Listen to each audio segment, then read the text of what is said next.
یہ نعوذ باللہ مجنون ہے، مطلب کہ یہ سارے تانے انہیں سننے پڑتے تھے، اور جب وحی کا سلسلہ رک گیا تو ظاہر بات ہے کہ ان کے تانوں میں بھی جو ہے وہ اضافہ ہوتا گیا۔ اور پھر یہ کہ آپ صلی اللہ علیہ وآلہ وسلم کو یہ ڈر تھا کہ اگر میں اس مشن میں فیل ہو گیا، یعنی کہ اللہ تعالیٰ قرآن مجید میں سورہ کہف میں ارشاد فرماتے ہیں کہ آپ صلی اللہ علیہ وسلم کا دل چاہتا ہے کہ آپ صلی اللہ علیہ وسلم اپنے آپ کو ہلاک کر دیں، یعنی کہ آپ صلی اللہ علیہ وسلم اس غم میں اپنے آپ کو ہلاک کر دیں کہ یہ لوگ ایمان نہیں لاتے۔ آپ صلی اللہ علیہ وسلم کو بہت دکھ تھا کہ میں انہیں اسلام کی طرف لے کر آ رہا ہوں اور یہ لوگ کیوں ایمان نہیں لاتے۔ تو یہ اس سے پہلے سورت کا تھا تھوڑا سا جو میں نے بتانا تھا آپ کو۔ اب ہم سورت کا آغاز کرتے ہیں۔ وَالضُّحَىٰ، قسم ہے دھوپ چڑھنے کے وقت کی۔ یہ وہ وقت ہے جب فجر کی نماز کے بعد کا وقت، جب کہ سورج طلوع ہوتا ہے، اور یہ وہ وقت ہے جب تمام دنیا حرکت میں آ جاتی ہے۔ پہلے سب لوگ جو تھے سارے لوگ جو تھے وہ سوئے ہوئے تھے، ہر بندہ جو تھا وہ ریسٹ کر رہا تھا، ریسٹ کی سٹیٹ میں تھا، اور جانور ہوں چرند پرند ہوں، لیکن جیسے ہی یہ ضحیٰ کا ٹائم آتا ہے تو اس میں کیا ہوتا ہے، چڑیاں چہچہانے لگتی ہیں، لوگ کام کے لیے نکل آتے ہیں۔ تو نبی کریم صلی اللہ علیہ وآلہ وسلم کے لیے بھی یہ سورۃ ضحیٰ ہو گئی ہے۔ واللیل اذا سجا، قسم ہے رات کی جب کہ وہ سکون کے ساتھ چھا جائے۔ اور رات کا ایک سکون ہے، یعنی کہ بعض علماء نے کہا ہے کہ یہ شاید اس طرف مراد ہے، اور وہ دنیا اور آخرت بھی ہے، اور ایک جو ہے دنیا کی زندگی ہے، ایک آخرت کی زندگی ہے، کہ آخرہ جو ہے وہ ضحیٰ کی طرح آپ کو نظر آئے گی، اور دنیا جو ہے وہ ظلمت کی طرح اندھیرا ہے۔ بہرحال واللہ عالم یہ دونوں چیزیں ہو سکتی ہیں۔ ما ودعک ربک وما قلی، آپ صلی اللہ علیہ وآلہ وسلم کے رب نے آپ کو رخصت نہیں کیا، اور نہ ہی وہ آپ صلی اللہ علیہ وآلہ وسلم سے ناراض ہوا ہے۔ یعنی اللہ تعالیٰ آپ صلی اللہ علیہ وآلہ وسلم سے فرما رہے ہیں کہ نفرت نہیں کرتا آپ صلی اللہ علیہ وآلہ وسلم کا رب آپ سے، اور نہ ہی آپ کو چھوڑا ہے۔ اللہ اور اس کے رسول صلی اللہ علیہ وسلم کی محبت تو بہت زیادہ ہے۔ اللہ اور نبی کریم صلی اللہ علیہ وسلم کی محبت اتنی زیادہ ہے کہ اللہ فرماتا ہے کہ جو میرے یعنی ابھی آپ کے ساتھ سپورٹرز نہیں ہیں، لیکن آگے جا کے ہوں گے، آپ کی آخرت دنیا سے بہت بہتر ہے۔ جیسے کہ سورہ نبا میں بھی فرمایا کہ جس کو اجازت ہوگی وہی بات کرے گا۔ تو آپ صلی اللہ علیہ وآلہ وسلم کو اللہ تعالیٰ تسلی دے رہے ہیں کہ اللہ تعالیٰ نے آپ کو جو ہے وہ چھوڑا نہیں ہے، اور نہ ہی اللہ جو ہے آپ سے ناراض ہوا ہے۔ وَلَلْآخِرَةُ خَيْرٌ لَكَ مِنَ الْأُولَىٰ، اور جو آخرت ہے یقیناً بعد کا وقت آپ کے لیے بہتر ہوگا پہلے سے، یعنی آخرت جو ہے وہ زیادہ بہتر ہے اس دنیا سے۔ دنیا تو فانی ہے، یہ ایک دن ختم ہو جانی ہے، جو آخرت کا جو آپ کے لیے جو گھر ہے وہ آپ کے لیے زیادہ بہتر ہے۔ وَلَسَوْفَ يُؤْتِكَ رَبُّكَ فَتَرْضَىٰ، اور ان قریب آپ صلی اللہ علیہ وآلہ وسلم کا رب آپ صلی اللہ علیہ وسلم کو اتنا کچھ عطا فرمائے گا کہ آپ صلی اللہ علیہ وسلم راضی ہو جائیں گے۔ یعنی اب بہت جلد آپ صلی اللہ علیہ وسلم کی محنتوں کے ایسے ایسے نتائج آپ صلی اللہ علیہ وسلم کے سامنے آئیں گے کہ انہیں دیکھ کر آپ صلی اللہ علیہ وسلم خوش ہو جائیں گے، یعنی اللہ تعالیٰ آپ کو جو ہے وہ خوش کر دے گا۔ اچھا، اب اگلی آیت میں اللہ تعالیٰ فرما رہے ہیں علم یجد کا یتیمن فآوا، کیا اس نے نہیں پایا آپ کو یتیم پھر پناہ دی۔ اب یہاں پر جو ہے اللہ تعالیٰ جو ہے وہ آپ صلی اللہ علیہ وسلم کو جیسے ایک لاڈ میں کر رہے ہوتے ہیں، آپ صلی اللہ علیہ وسلم کو بتا رہے ہوتے ہیں کہ فلاں وقت میں آپ مشکل میں تھے، کیا میں نے آپ کو نہیں نکالا؟ فلاں وقت میں آپ ایسے تھے، کیا میں نے آپ کی مدد نہیں کی؟ یعنی آپ صلی اللہ علیہ وسلم سے ایک محبت سے بات کر رہے ہیں کہ علم یجد کا یتیمن فآوا، کیا میں نے آپ کو یتیم پایا اور آپ کو پناہ نہیں دی؟ کہ اللہ جو ہے یتیمی میں آپ کا خیال رکھ سکتا ہے، تو اس وقت میں خیال نہیں رکھے گا؟ یعنی ایک محبت کا لیول دیکھیں کہ اللہ تعالیٰ جو ہے کہ آپ صلی اللہ علیہ وسلم کو یقین دلا رہے ہیں کہ میں نے آپ کو نہیں چھوڑا ہے. وَوَجَدَكَ ضَالًّا فَهَدَىٰ، اور آپ صلی اللہ علیہ وسلم کو تلاش حقیقت میں سرگردہ پایا تو ہدایت دی. یعنی کہ اور آپ صلی اللہ علیہ وسلم کو تلاش حقیقت میں سرگردہ پایا تو ہدایت دی. جب آپ صلی اللہ علیہ وسلم شعور کی پختگی کی عمر کو پہنچے اور آپ صلی اللہ علیہ وسلم نے کائنات کے حقائق کے بارے میں غور و فکر کرنا شروع کیا تو اللہ تعالیٰ نے وحی کے ذریعے آپ صلی اللہ علیہ وسلم کو رہنمائی فراہم کی.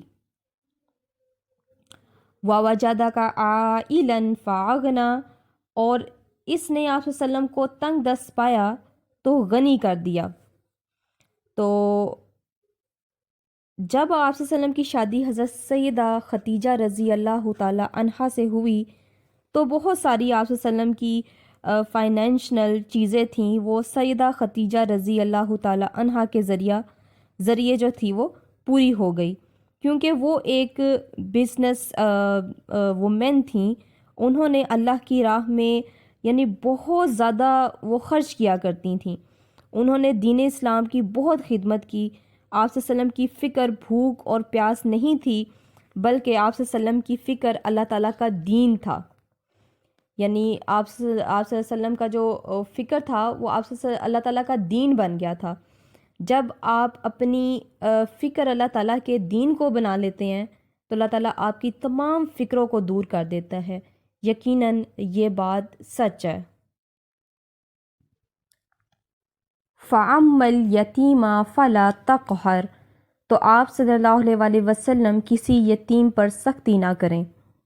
جیسے آپ صلی اللہ علیہ وسلم کی یتیمی میں اللہ تعالیٰ نے آپ صلی اللہ علیہ وسلم کی کفالت وغیرہ کا بندوبست کیا، اسی طرح اب آپ صلی اللہ علیہ وسلم بھی یتیموں کی سرپرستی کریں اور انہیں لوگوں کی زیادتیوں سے بچائیں.